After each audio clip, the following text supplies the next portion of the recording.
Dios les bendiga, hermanos. Es un honor para mí poderlos saludar a través de este medio. Mi corazón se regocija al tener esta oportunidad y la verdad es que también recordarles que tanto yo como todo el ministerio oramos por cada uno de vosotros. Ciertamente este tiempo ha sido bastante extenso. Es un exilio obligado del cual nunca pensamos que pasaría.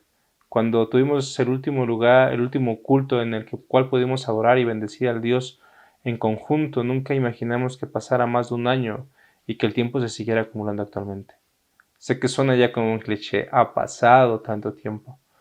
Pero en ese tiempo hay que recordar las palabras que dice el apóstol Pablo en el libro de Romanos, y sabemos que a los que aman a Dios todas las cosas les ayudan bien.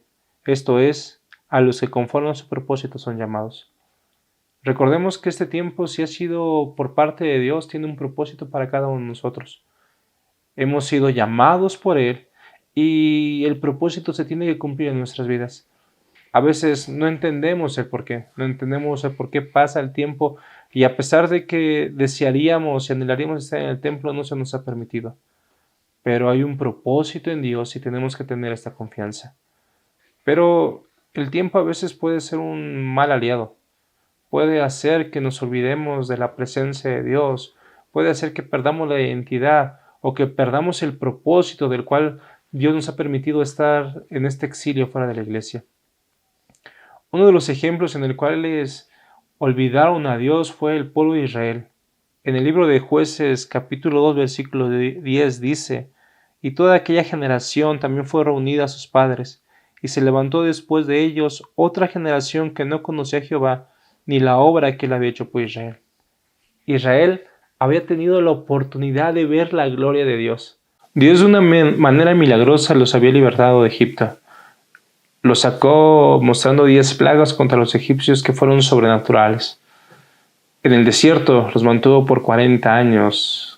Una nube en el día para que no los quemara el sol, una nube de fuego para que el frío no hiciera nada contra ellos. Los alimentó.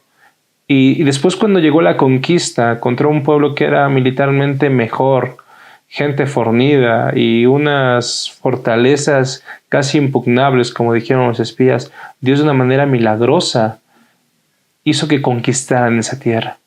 Les había mostrado que Él estaba con ellos, que los había seleccionado, que ellos eran sus hijos, y que no era por su fuerza, ni por su proeza, ni inteligencia, sino era porque Dios los había amado, que les había entregado esa tierra prometida. Pero después de que Josué muere, ellos olvidan de Dios. Se muere Josué, se muere la generación, los entierran, y pasa tiempo e Israel se empieza a olvidar de quién era Dios, de que ellos eran hijos de Dios, y empiezan a seguir a dioses ajenos, empiezan a prevaricar, empiezan a pecar, empiezan a hacer lo que no le agrada a Dios. Se olvidaron de Él. Pero Dios los amaba, y en su misericordia levantó jueces, profetas, uno tras otro, que les recordaba, que los hacían volver, que los libertaba de sus pecados, de los momentos más difíciles y más complicados que tenían, y les recordaban eso, les recordaban que ellos eran hijos de Dios, que ellos se debían a Jehová, que ellos tenían que clamar a Él y depender totalmente de Él.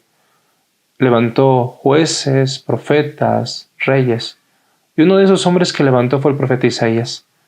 El reto de Isaías fue bastante complicado. Él fue llamado y cuando recibe su llamamiento se le aclara que al pueblo al que tenía que predicar era un pueblo que iba a tener los oídos sordos y que iba a tener unos ojos que no iban a ver más allá de sus narices con respecto a lo espiritual. Pero aún así tenía que él predicar. Su predicación no era agradable. Exhortar a las personas a regresar de sus malos caminos, e incluso gente que pensaban ellos que hacían lo bueno se habían alejado totalmente. Y ese era el mensaje de Isaías. Pero no todo era confrontación, no todo era un exhorto, no todo era regaño. También había esperanza en su mensaje, desde el Mesías.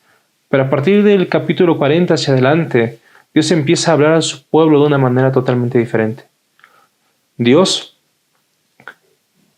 que había preparado un castigo para ellos, un exilio, empieza también a consolar al pueblo a través del profeta Isaías. En el capítulo 43 de Isaías encontramos unas palabras hermosas que hoy quiero hablarles a ustedes. Leo para ustedes, hermanos, el capítulo de Isaías 43, del 1 al 7. Ahora, así dice Jehová: creador tuyo, oh Jacob, y formador tuyo, oh Israel. No temas porque yo te redimí, te puse nombre, mío eres tú. Cuando pases por las aguas yo estaré contigo, y si por los ríos no te anegarás. Cuando pases por el fuego no te quemarás, ni la llama arderá en ti. Porque yo, Jehová, Dios tuyo, el Santo de Israel, soy tu Salvador. A Egipto he dado por tu rescate, a Etiopía y a Seba por ti, porque a mis ojos fuiste de gran estima. Fuiste honorable, y yo también. Daré, pues, hombres por ti y naciones por tu vida. No temas porque yo estoy contigo. Del oriente traeré tu generación, y del occidente te recogeré. Diré al norte, de acá, y al sur, no detengas, trae de lejos mis hijos, y mis hijas de los confines de la tierra. Todos los llamados de mi nombre, para gloria mía los he creado, los formé y los hice. A pesar de que Israel se olvidaba de Dios en muchas ocasiones, Dios no se había olvidado de ellos y les recordaba claramente quiénes eran, a quién se debían, desde su creación y su formación. Dios empieza a decir, creador tuyo, oh Jacob, y formador tuyo.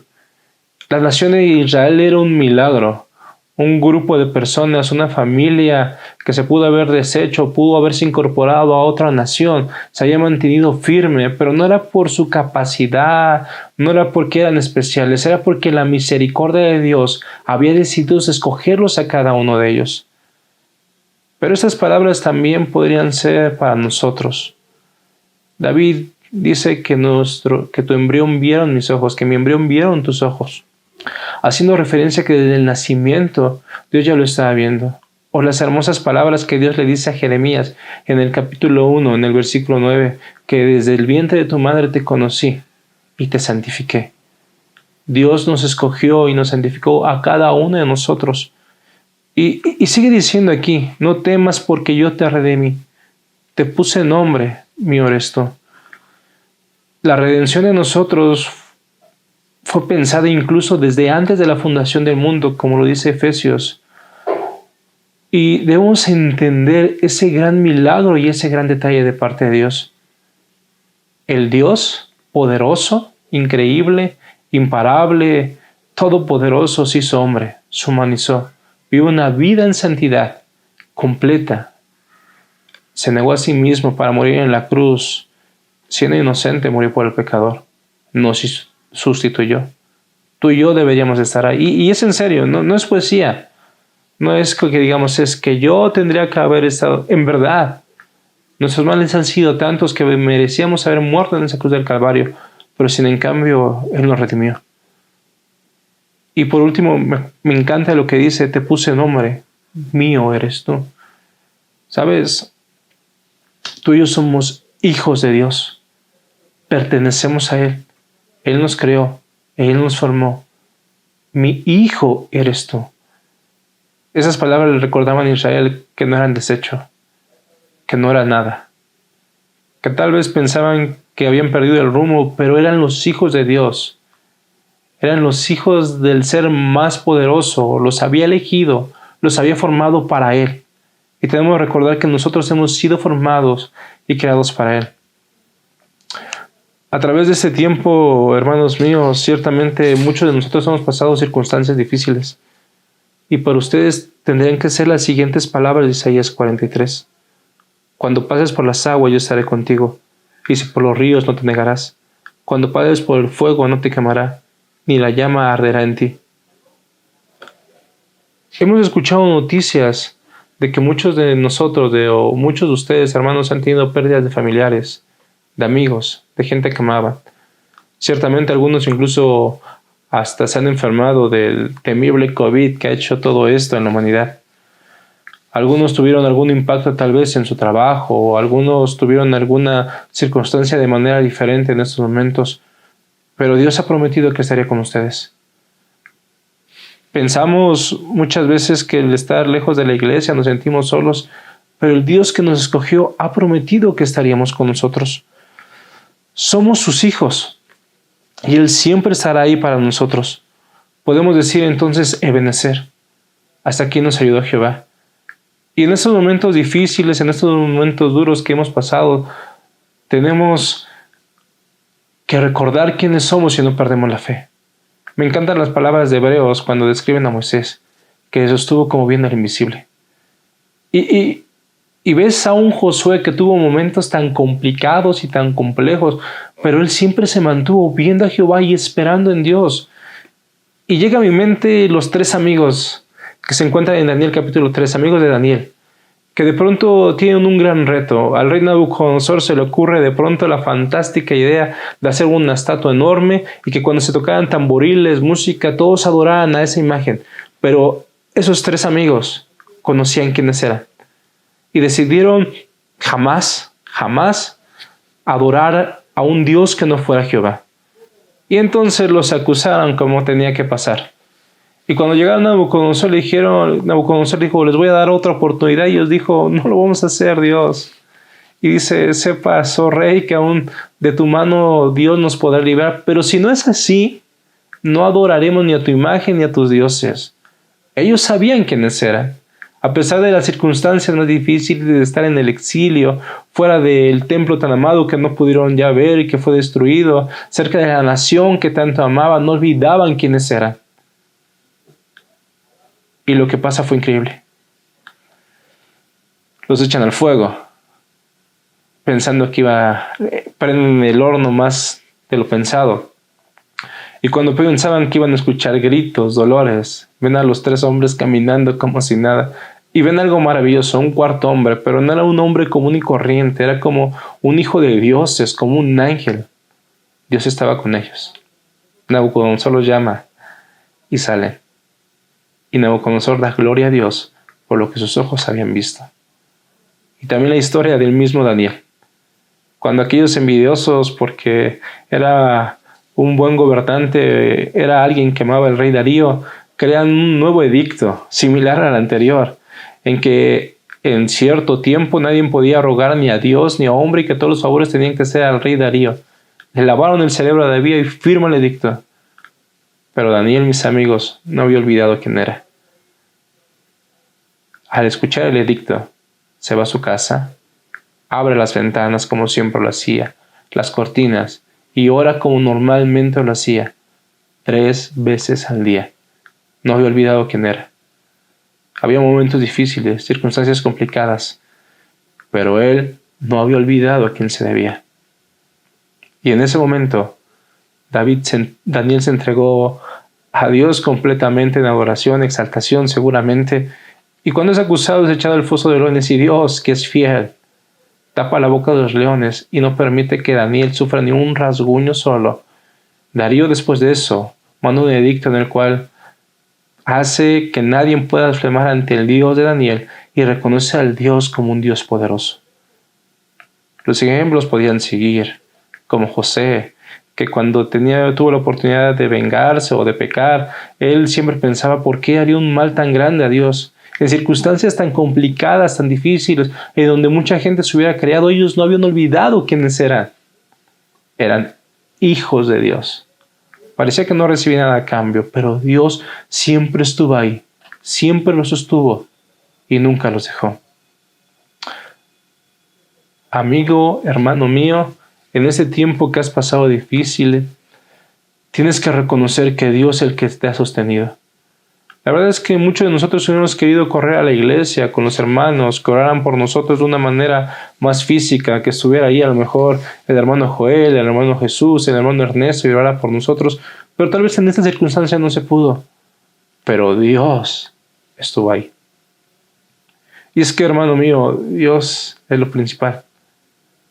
Dios es más alto y es mejor que el templo, que la iglesia. Y no pienses que lo desprecio el templo en la iglesia. No, sé que es importante. Y en verdad anhelo el día en que nos podamos reunir. Pero Dios es superior a eso. Dios es superior a un culto en Betel donde se hace una buena predicación, una buena administración, un buen grupo de alabanza. O sea, la presencia de Dios está ahí y eso es lo importante. Pero en este tiempo muchos nos dimos cuenta que habíamos perdido eso. Que íbamos a la iglesia para cumplir. No es que no nos preparáramos, no es que no ensayáramos bien, pero a veces cumplíamos con la iglesia, pero no cumplíamos con Dios. Y eran buenos servicios, pero a veces habíamos olvidado el por qué estábamos ahí, que se trataba de Dios. No de hacer las cosas bien para la iglesia o para que se viera todo bonito. No, se trataba de Dios. Dios es mayor que la iglesia, que el templo. Y en este momento Dios nos ha hablado a través de su palabra y ha sido bueno con nosotros y nos ha sostenido. Algunos tal vez pensamos que no hay nada como la iglesia y que su presencia no se siente en nuestras casas igual allá, pero olvidamos el concepto real por estar ahí, que es Dios. Y la presencia de Dios se siente donde 2 o 3 están en su nombre. Y cuando aprendemos a seguirle y a buscarle, en verdad sentimos fortaleza. En este tiempo, hermano mío, he aprendido a amar la palabra de Dios de una manera que había olvidado. Me encantan los cantos.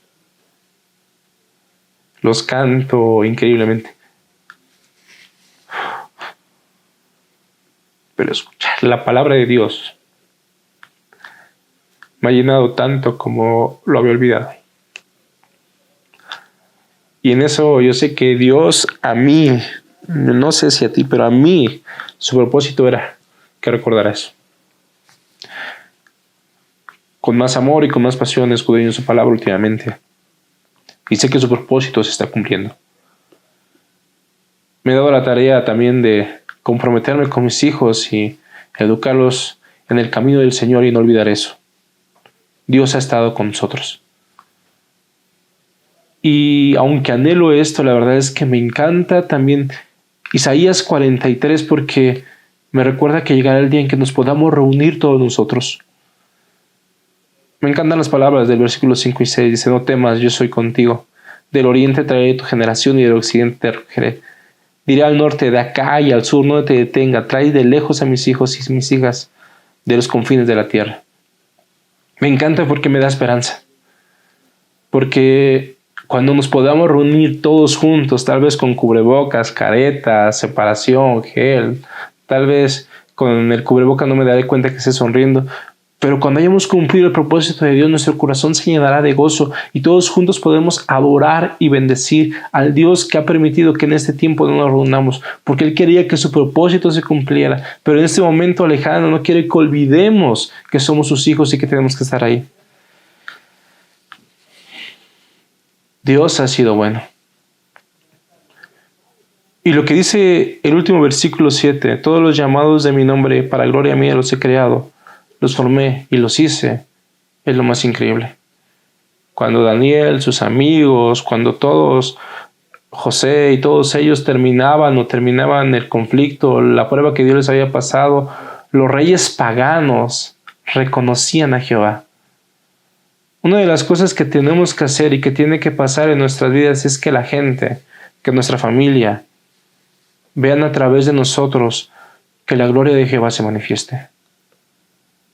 Hemos sabido en muchos lugares, en algunas iglesias, que no regresaron todos los que tenían que regresar. En algunas iglesias que ya regresaron, no regresaron todos los que tenían que regresar. Los pastores han ido a hablar con ellos y dijeron, ya no más.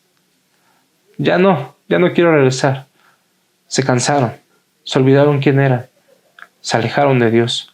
No permitas que eso nos suceda.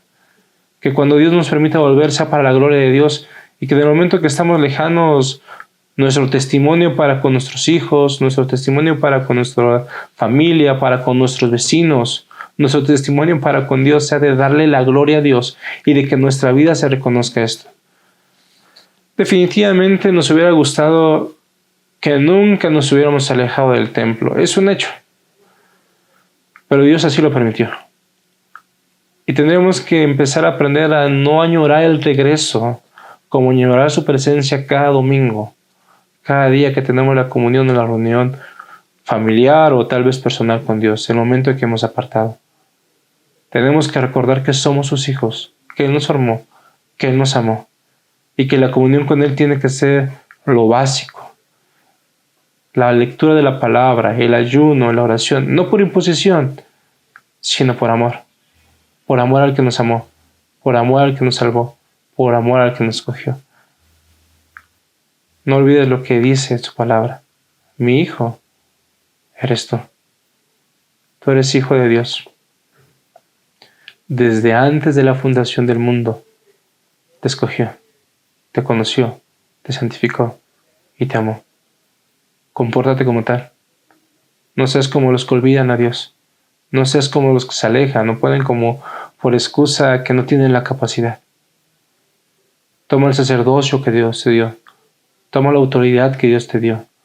Toma el legado como padre que Dios te dio para traer a tus hijos al camino del Señor y traerlos, aunque sean pequeños o adolescentes, como Richard nos habló unos domingos anteriores, y estar apercibidos con ellos, o como el pastor nos habló de deleítate en el Señor. Aprendamos a hacer eso. Somos sus hijos. Deleítate en el Señor. No solamente en el templo lo puedes hacer, sino también en la manera personal. Mi hijo eres tú. No olvides esas palabras. Yo me despido, amada iglesia, esperando que Dios los bendiga. Esperando que cuando nos podamos ver en verdad hayan crecido, hayan entendido el propósito del Señor y hayamos cambiado todos. Que nuestra reunión nuevamente en ese lugar, en el templo Betel, sea un momento de adorar a Dios en espíritu y en verdad. Sea un momento de añorar su palabra y en verdad haya cambiado aquellas actitudes que no eran las correctas. Vamos a orar. Amado Señor, te damos gracias porque eres bueno, porque en tu misericordia nos has escogido, aunque no éramos dignos de ello. Gracias porque nos has amado y porque a pesar de este aislamiento que hemos pasado, tú has ido con nosotros. No perdamos, Padre, no permitas que perdamos la ubicación de quienes somos.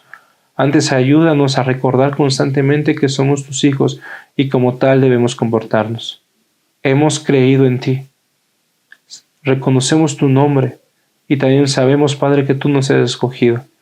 Permite, Padre, que como tal podamos comportarnos y vivir nuestra vida y que en verdad, aunque estemos lejanos unos de otros, Padre, en verdad estemos unidos por el mismo Espíritu. Ayúdanos, por favor, a cumplir el propósito que quieres tú en nuestras vidas y a no olvidar jamás que somos tus hijos. Que tú nos dices a nosotros, mi hijo eres tú. Te agradecemos por todo. En el nombre de Jesús. Amén. Anhelo verlos pronto, amados hermanos. Anhelo junto con ustedes volver a alabar y adorar al Señor y en verdad mi corazón espera el momento en que nos podamos reunir para escuchar su palabra. Dios les bendiga. Los amo en el amor de Cristo.